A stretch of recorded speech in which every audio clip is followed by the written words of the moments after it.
We are back with a recap of the Cavaliers getting a win over the Thunder last night at home. Final score 110 to 102. Donovan Mitchell sat this one out again, and Caris LeVert got the start again.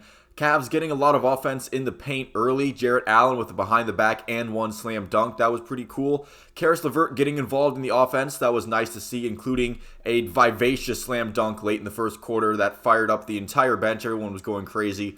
Okoro also getting some shots to fall in the first quarter, encouraging sign for him.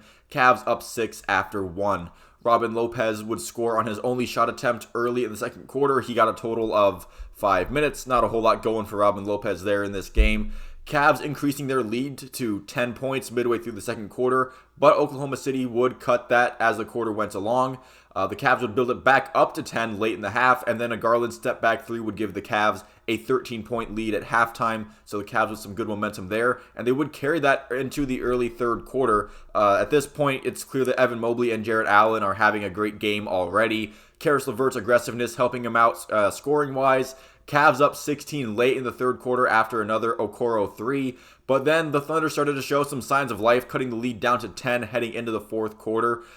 Jarrett Allen early in the fourth getting ghosted on a high five from Evan Mobley. However, Isaac Okoro would get him his high five back. That was kind of a nice little funny moment. Although that might have been a bad omen, as the Thunder would go on a run shortly after, aided by a couple of Pokusevski three-pointers. The Thunder would climb all the way back to tie it at 89 with about 7 minutes to go in the game. But then an Evan Mobley three off of a really nice pass by Garland gave the Cavs the lead right back. Another nice feed to Mobley gets him a dunk, this time from Jarrett Allen. So the skyscrapers, the Twin Towers, if you will, kind of helping each other out there. The Thunder keeping it close until Mobley notches a fast break layup and Lamar Stevens hits a three to give the Cavs an 8-point lead with less than 4 minutes to go. And then Jarrett Allen with a dagger one-handed dunk, this time off of an assist from Evan Mobley. And at this point, the Cavs and Thunder play out the string, and that's how you get your final score of 110 to 102. Like I said earlier, and I just think I should probably reiterate it to make it a more, to make it even more apparent, Evan Mobley and Jarrett Allen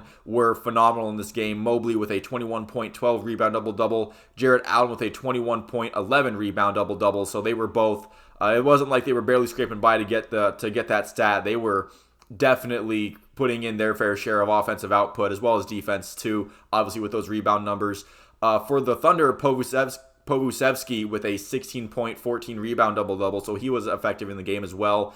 SGA had a game-high 23 points, but I would take that as a win for the Cavs defense as he came into the game averaging 31 points. He's now down to 30.8, so to limit him to only 23 points, that's a win for the Cavs there. Caris LeVert had a team-high 22 points. Hopefully the scoring touch that he's found the last couple of games on this back-to-back can continue, even when Mitchell comes back and LeVert goes back to coming off of the bench. Hopefully that scoring touch, he can stay having a hot hand, and hopefully that scoring touch can help out the Cavs bench when he gets back to there. Lamar Stevens was productive with 7 rebounds, 3 steals, and 1 block in this game. I feel like he's been playing that, defensively responsible 3-spot guy kind of very well in his role this season. I feel like he's been a very pleasant surprise.